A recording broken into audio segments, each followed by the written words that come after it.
ถ้าว่าเรากลับมานี่ก็จะปลุกอยู่นี่แหละพี่น้อยปลุกกระตูบอยู่นี่เนาะต่อเติมก็บ่หลายปานใดหรอกพี่น้องเนาะก็สิใช้แต่เชืองเรานั่นเราไปหับเมียเราซั่นบ่จากแหละหรือว่าบ่ได้ไปเราไปเฮือนเมียแล้วได้ยินนั่นเลยเราว่าไปแล้วเราไปเฮือนเมียแล้วมันไปมื้อนี้บ่ดูโอ้อันนี้บ้านใกล้เฮือนเคียงพี่น้องเนาะเป็นบ้านเดียวกันกับทางน้องปลาเพราะว่าเว้าสำเนียงคล้ายๆแบบเดียวกันเนาะโอ้อายุจักปีแล้วเจ้าน่ะปีที่แล้วนี่โอ้ยังไงโอ้ยดื้อนั่งว่ากันอยู่ดีๆบาทนี่ตะพูจะเก็บบอกก็รถ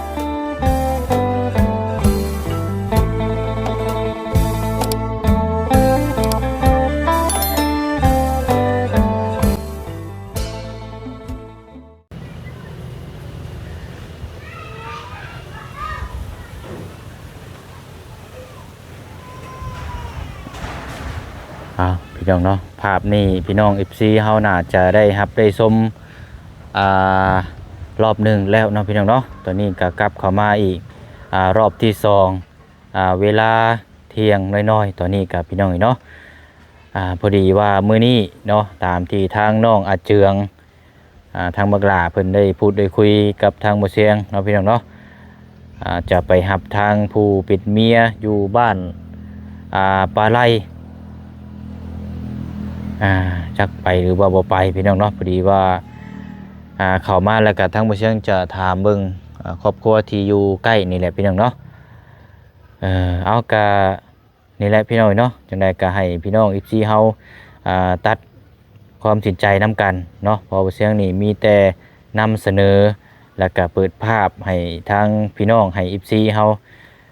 ได้เบิ่งนํกันเลยครับได้ชมแล้วก็พิจารณานํกันว่าเคสนี้นี่สิให้ทางผู้เชี่ยวนี่สิติดตามต่อบ่หรือว่าให้หยุดเนาะนี่แหละพี่น้อยก็ได้แต่เสาจำนวน4เสา4ต้นนี่ถ้าว่าเรากลับมานี้พี่น้อยเนาะถ้าว่าเรากลับมานี่ก็จะปลุกอยู่นี่แหละพี่น้อยปลุกกระตูบอยู่นี่เนาะต่อเติมก็บ่หลายปานใดหรอกพี่น้องเนาะก็สิใช้แต่ไม้48มุงตั้งหลังคาขึ้นกับสังกะสีกับผ้ากระจาดแอมก็อยู่ได้แล้วเนาะพี่น้องเนาะทำความสะอาดจักหน่อยแยกย้ายออกมาจากเฮือนทางเมย่าเนาะพี่น้องเนาะพอทางเฮือนเมย่าแล้วนี่ผู้เชี่ยวสอบถามหลังไม้นี่โอ้หลายเลยพี่น้องเนาะหลายคนอยู่เนาะเป็น10คนผุนพี่น้องเนาะก็เลยว่าทางเมย่าก็อยากให้แยกย้ายออกแหละพี่น้องเนาะเดี๋ยวถามเบิ่งน้ำกันเนาะบ้านใกล้เฮือนเคียงนี่แหละเพราะว่าทางอาเจืองนี่สิได้เดินทางไปรับทางน้องห้างหรือบ่มื้อนี้กับพี่น้องอีกเนาะ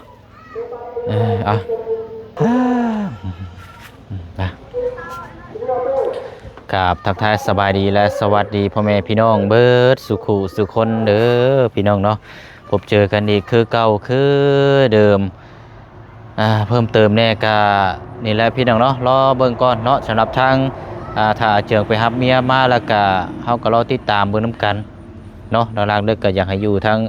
ครอบครัวอยู่เฮือนย่าก่อน3ได้กระตูบปลูกอยู่นี่ก่อนพี่น้องเนาะเป็นอาทิตย์นึงหรือว่าถ้าว่ามีงบมาไว้ก็หรือว่าถ้ามีการปลูกสร้างกระตูบขึ้นนี่ก็เราก็สิได้อยู่นี่เลยนะพี่น้องเนาะแล้วก็หาอยู่หากินทางครอบครัวเขาเจ้าเนาะก็อยู่ข้างหลังนี่แหละพี่น้องเนาะตามที่เฮาฮู้จักนํกันเนาะเอาแล้วก็ก่อนอื่นเนาะคนในบ้านนี่ก็พอดีว่ามีการเสียชีวิตเนาะอยู่บ้าน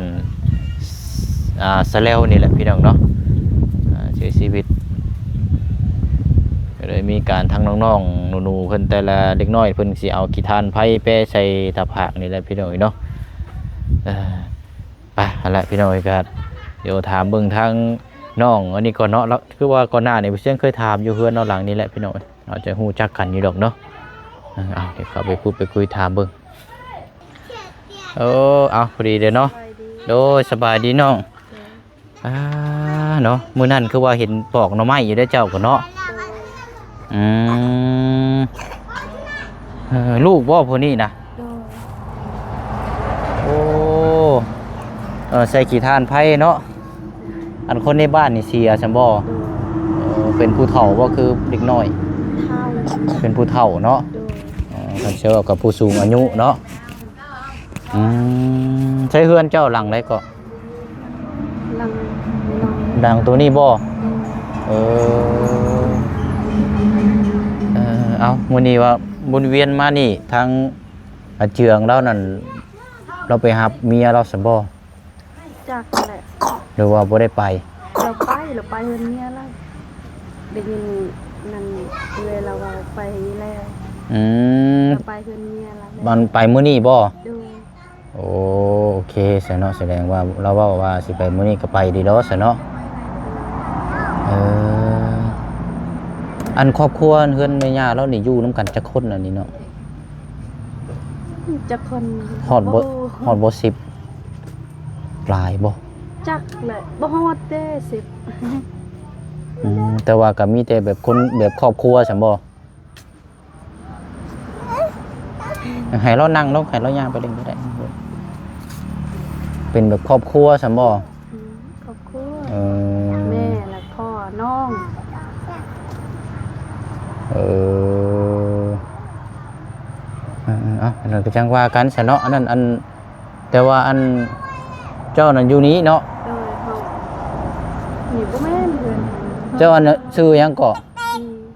ชื่อดี โดย อ๋อเจ้าเป็นก็เป็นคนบ้านนี้เด้อบ่เจ้าก็ บ่เขาเอาปัวบ้านทะแล้วนี่บ้านข่อยบ้านอะไรใหญ่ บ้านน้องป่าอั่นบ่ โดย โอ้เป็นบ้านอะไรใหญ่อันนี้เนาะ โดย ระวังอันนั้นพลิกเด้อหาลูกอย่าระวังเด้อมันแต่บ้านหลวงพ่อจังเว้ายืนๆแบบเดียวกันเนาะคนบ้านอะไรใหญ่นี่โอ้นึกว่าน้องป่าพุ่นเด้นี่เป็นคนใกล้กันบ่กับเพื่อนน้องป่าอยู่บ้านอะไรใหญ่ ใกล้ ใกล้กันเนาะ ๆโดย อืมอย่ามาสู้เอาผัวอยู่พี่เนาะ โดย โอ้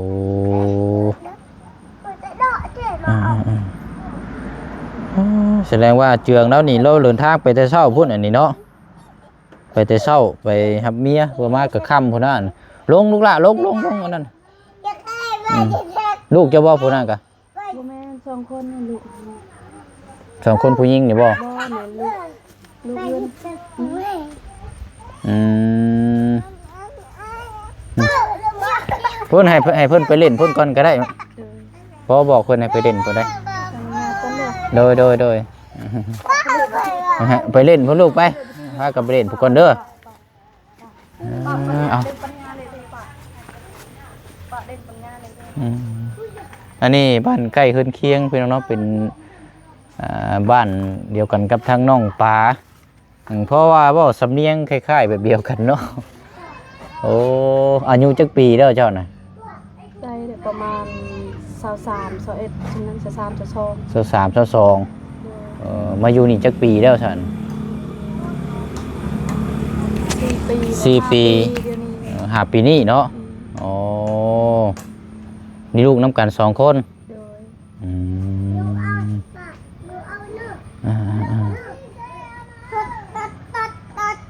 คือว่าลูกย้ายมาสร้างถิ่นฐานอยู่พี่เนาะผัวได้จะไปใช้ซะเนาะ ไปรับจ้างขึ้นกล้วย มื้อนี้ได้ โดย อืม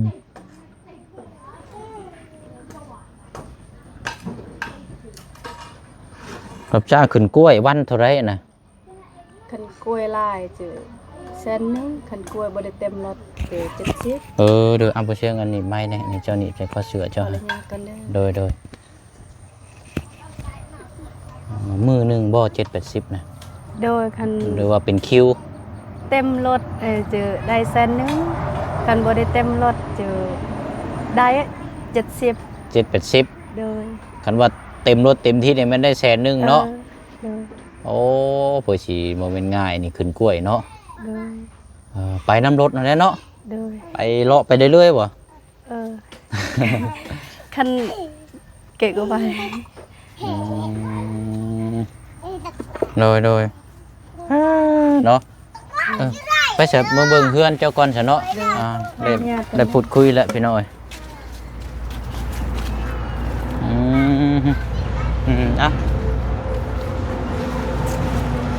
ปะเลยเยอะ เก้าเนาะเอาลูกเจ้ามาก่อนก็ได้ลูกน้อยเจ้าฮะ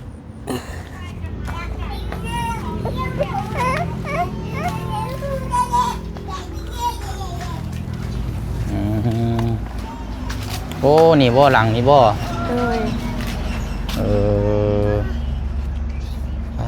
จักปีแล้วนี่เฮือนหลังนี่นะ สิก็ไปเฮาอยู่นี่4 ปีแล้ว เราแสดงว่ามาอยู่นี่กระปุกเลยอันนี้เนาะ โดย ใช่อันเฮือนอันปัวเจ้าได้ใส่หลังเลยจ้ะโอ้หลังนี่บ่ โดย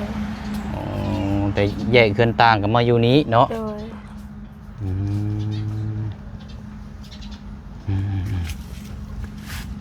4-5 ปีเนาะอันนี้เป็นเฮือนเฮ็ดกับผัวกับเมียเองเลยบ่ โดย ผู้นี้บ่ลูกนะ โดย ผู้นี้แล้วกับผู้นี้เอามีแต่ลูกชายแท้นี่เนาะ ลูกชาย อันข้าวน้ำได้สะน้องเฮ็ดหาอยู่หากินได้นี่นะ เฮ็ดอยู่นี่ แบบรับจ้างเอาหยังว่าสิบ่ บ่เฮาสักเอง ซักให้บ่ โดยเฮ็ดให้ เฮ็ดให้เนาะหลายๆอยู่บ่ปีนี้ น้อย หึ น้อย แต่จักสอบล่ะ ยังบ่ทันบูด ยังบ่ทันฮู้ปกติได้จะได้เท่าไหร่ จักเด้เฮาบ่ฮู้ได้ยังไม่หายยังบ่ทันฮู้ ปีที่แล้วนี่โอ้ยยังไงโอ้ย ดื้อ นั่งงอกกันอยู่ดีๆบาทนี่ตะปูจะเก็บบอกก็รถหน่อยเอายูนไปพุ่นช้าโยก่อนเดี๋ยวลูกจะเหยียบตะปูโจมเอาไปพูโอ้ยตกใจโอ้ยเนาะอันนี้เลยจะเอาไปเบิ้ลเลยรถจะไปยังเอาก้นเอารถว้าวจะเจ็บย้อนเด้นี่เนาะเอาเรียกเอาไม้กันว่าจะจังเฮ็ดไม้ช้ายันบ่ได้หนัก เอาเจ้าเอากระมังเอาอยู่เอายับเอาลูกยับเอาก่อนเบิ้งคนชีทิมองให้เบิ้งเอาโจมไปไว้บาทนี่ว้าวโอ้ยมีมันคงอย่างเด้อนี่เนาะโอ้ยเอาโจมเขามาไว้ในพี่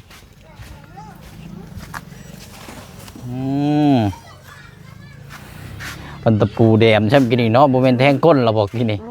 ไปถือบ่เลยเดี๋ยวนี้ได้เก็บมาไปไม่มีตะปูอยู่บ่เดี๋ยวมีตะปูเก็บเอาเนาะ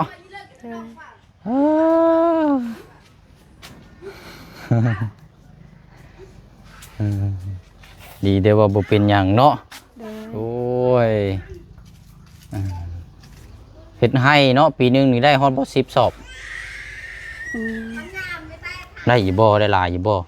บ่ได้หลายได้แต่7-8 เป่าเท่านั้นและผู้เดียวเฮ็ดแหละ 7-8 เป่าสำนั้นเอาคือว่าเฮ็ดผู้เดียวบ่ได้เฮ็ดกับผัวบ่กับผัวแหละคันผัวเอาลูกเจอเฮาออกผัวไปเจอเฮาเอาลูกเปลี่ยนกันแบบนี้บ่โดยโอ้มื้อนี้นั่นผัวไปเฮ็ดเวียกกับเจ้าก็เอาลูกเนาะแล้วก็สลับกันเปลี่ยนกันซะบ่คันผัวไปจะเอาลูกคันผัวบ่ได้ไปเจอเฮาไปหาหน่อไม้ไปขายอยู่เวียก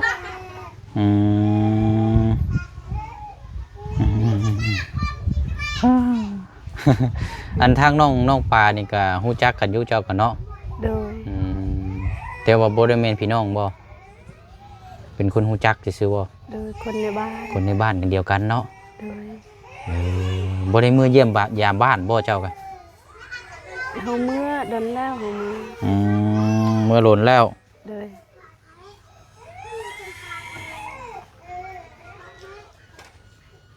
อืม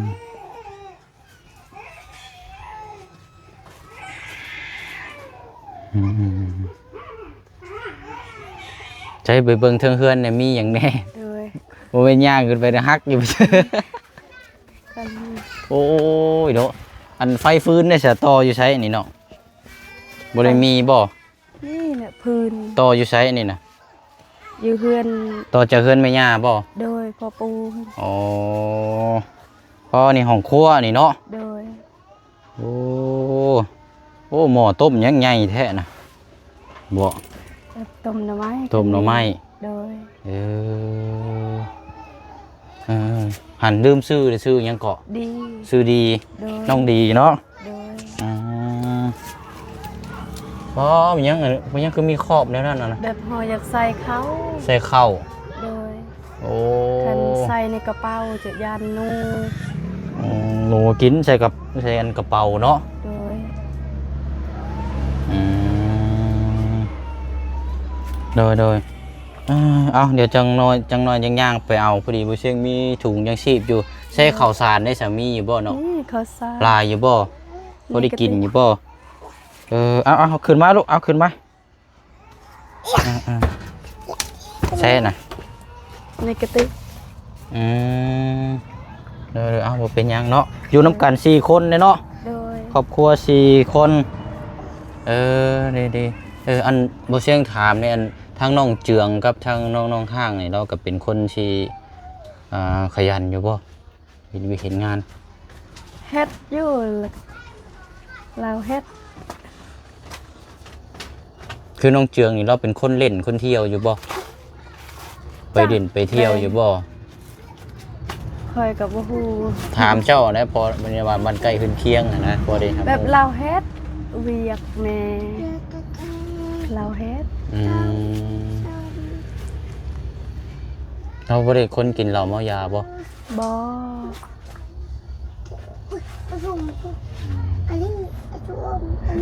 คิดยันว่าพอถามเจ้านะพอฮู้บ่ได้กินเหล้าเมายาบ่ อืม อืม เราก็บ่ฮู้แต่ อืมก็จังว่ากันซะเนาะมื้อนี้ก็เราเดินทางไปเลยจักสิมาฮอดจักโมงแล้ว จักแล้วบ่ฮู้บ่ได้เฮ็ดเลยนะบ้านนางหางเขาบ่ฮู้เลย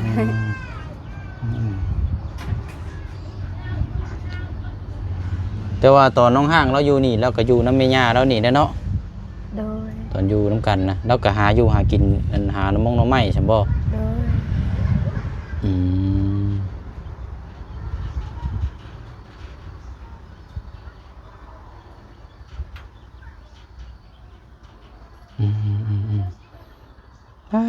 เนาะหั่นแหละไปเนาะเดี๋ยวรอดุนรอชมน้ำกันว่าสามีแต่ว่าหั่นแหละย่างไปเอาอันนั้นน้ำรถบ่เสียงไ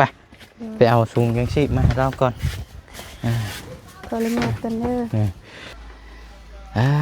เอาเนาะบ้านใกล้เฮือนเคียงพี่น้องอันเฮือนหลังน้อยๆนี่ได้ฉากของไผอันนี้น่ะ เพื่อน หึ เพื่อน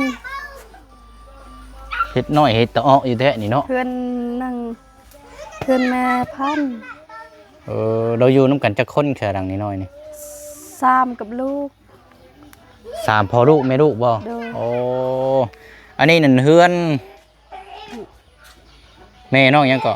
แม่น้องเอิ้ง แม่น้องเอิง โดย แต่ว่าอันมันผาเฮือนเราเป็นหยังมันคือลูกโป่งปึงไปแนวนั้นน่ะนะ เฮาบ่ฮู้ แต่ก้อนนี่ก้อนสร้างนี่ก็ดีอยู่บ่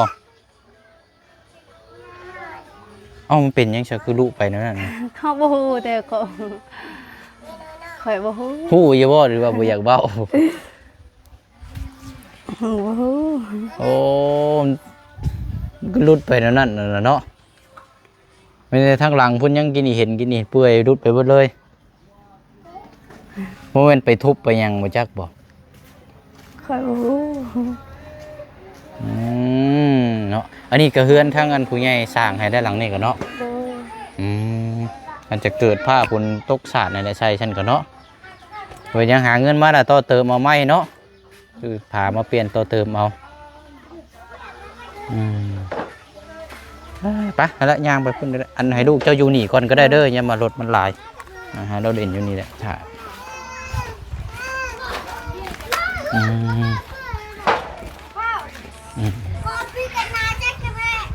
ล่ะนี่หนึ่งก้อนกูมารับน่ะ เบิ่งเด้อเบิ่ง นี่หนึ่งก้อนกู เบิ่งคนน้อยได้บ่ให้เรามาน้ำกระยารถมันได้ นี่หลับกูก็มารับสิ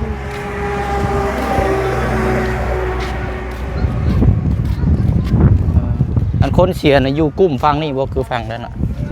ชนเทิงเพิ่นบ่ โดย อ๋อมีแต่เว้าขออนุญาตนะมีแต่พังได้อยู่พี่เนาะ โดย เออ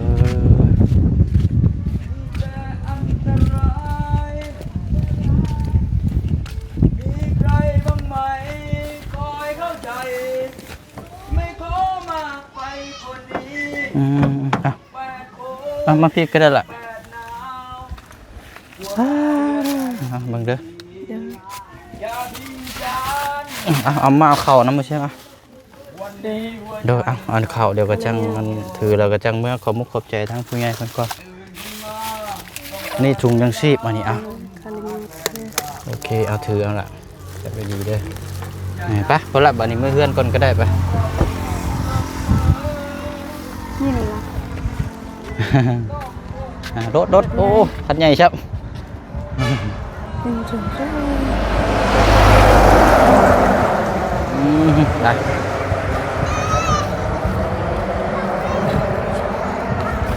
สัตว์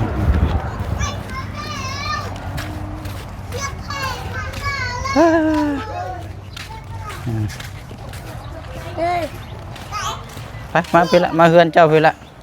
เจอตัวไอ้ชายมัน โอ้ดีใจแล้ววันห้วยสิล่มเลยเอ้ยเนาะค่อยๆค่อยๆ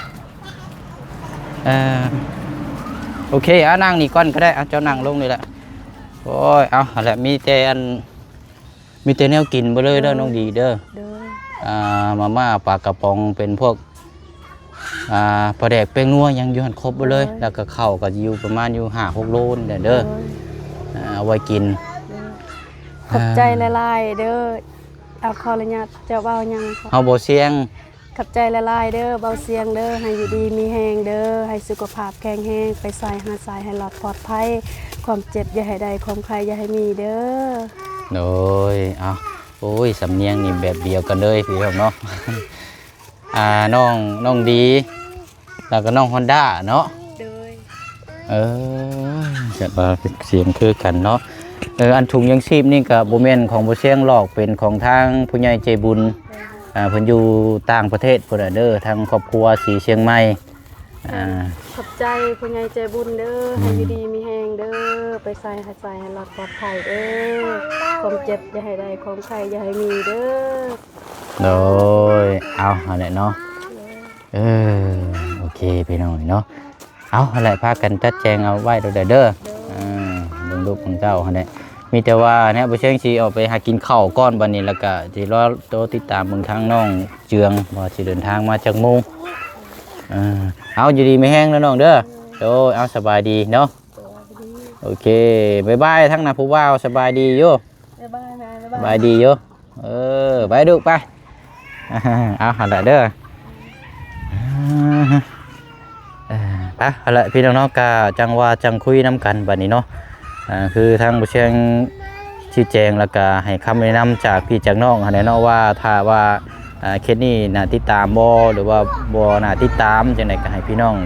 ให้ตัดสินใจตั้งแต่เนิ่นๆตอนนี้เลยเนาะพี่น้องเนาะแต่ว่าสำหรับทางผู้เชี่ยวนี่ก็ในตัวผู้เชี่ยวนี่ว่าอยากให้อย่างน้อยก็ให้ติดตามปกตูบให้เราตัวนี้ซะพี่น้องเนาะให้เราลูกเมียเรามาอยู่นี้นอนอยู่นี่ปกตูบอยู่ประมาณซ้ำนี่พี่น้องเพื่อนหลังซ้ำนี่ให้ก็เจ้าอยู่นี่แล้วก็หาอยู่หากินปกติเนาะประมาณนี้สำหรับจิตใจของทางผู้เชี่ยวอยากติดตามทางน้องเพื่อนนะพี่น้องเพราะว่าอยากให้มีที่พักพิงกับบ่งบกับบ่ลงบ่ลายพี่น้องเนาะก็คือตัวเติมนี่แหละพี่น้องเป็นกระตูบพอได้ส้นที่เศร้าที่พักพิง3กับเจ้าหาได้หามีต่อไปอนาคตข้างหน้านะพี่น้องแล้วก็มีลูกน้อยแน่เนาะแล้วก็บ้านอื่นบ้านไกลก็ยังเดินทางกับเพื่อสิฮอดเพื่อสินั่นกับพ่อแห้งนะพี่น้องเนาะเอาอะไรพี่น้องเนาะจังไรคลิปนี้ก็ฝากพี่ฝากน้องเบิ่งน้ำกันแล้วก็รอติดตามเหมือนกันหลังจากทางน้องเพิ่นรับทาง น้องอาเจืองเนาะรับทางผู้เป็นเมียหรือว่าทางน้องห้างเดินทางมาติดตามไปนำกันอีกทีหนึงเนาะเอาคลิปนี้ก็มีถุงยางชีพเนาะมาให้ทางน้องดีเนาะเป็นคนที่บ้านเดียวกันกับน้องปลาน้องฮอนด้านี่แหละพี่น้องเนาะสำเนียงเว้าคำขอมกขอบใจนี่โอ้แบบเดียวกันเลยเนาะพี่น้องเนาะเอาถือว่ามารยาทคำว่าคำจานี่ดีพี่น้องเนาะทางน้องเพิ่นนี่สมชื่อดีดอกพี่น้องเนาะ